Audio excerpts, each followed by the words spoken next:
President Bola Tinubu has transmitted 4 fiscal policy and tax reform bills to the National Assembly for its consideration and passage. The fiscal policy and tax reform bills by the Federal Inland Revenue Service for consideration include the Nigeria Tax Bill, the Nigeria Tax Administration Bill, the Nigeria Revenue Service Establishment Bill, and the Joint Revenue Board Establishment Bill. The proposed tax reform bills are contained in a letter addressed to the President of the Senate and read on the floor of the Upper Legislative Chamber at Thursday's plenary session. We have details in this report.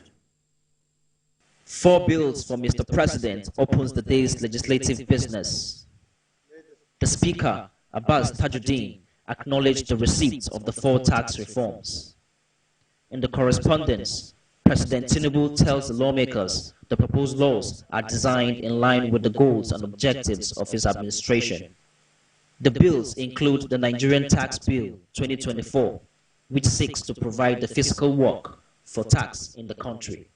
There's also the Tax Administration Bill, which will provide clear and concise legal framework for all taxes in the country and reduce disputes. I'm confident that these bills, once passed into law, will encourage investment, boost consumer spending, and stimulate the economy.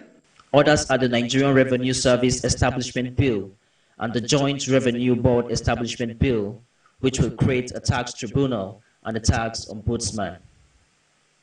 President Bola Tinubu asks for the timely passage of the bills. The House also adopted the report of its Committee on Loans, Aids and Debt Management on the establishment of the Promissory Note Program as reimbursement to Nasarawa and Kebbi states. The 24 billion naira is for the takeover of cargo airports and the development of Sir Ahmedu Bello International Airport by the federal government. That the House do approve a promissory note program as reimbursement to Nasarawa and Kebbi state government for the takeover of the newly constructed cargo airports. A bill to establish the Nigerian Surrogacy Regulatory Commission, sponsored by Oyo member, passed second reading. As surrogacy contracts are unregulated in Nigeria, the contractual obligations of surrogacy may cause serious harm to surrogate mothers due to the infringement of their rights and increased risk of injury.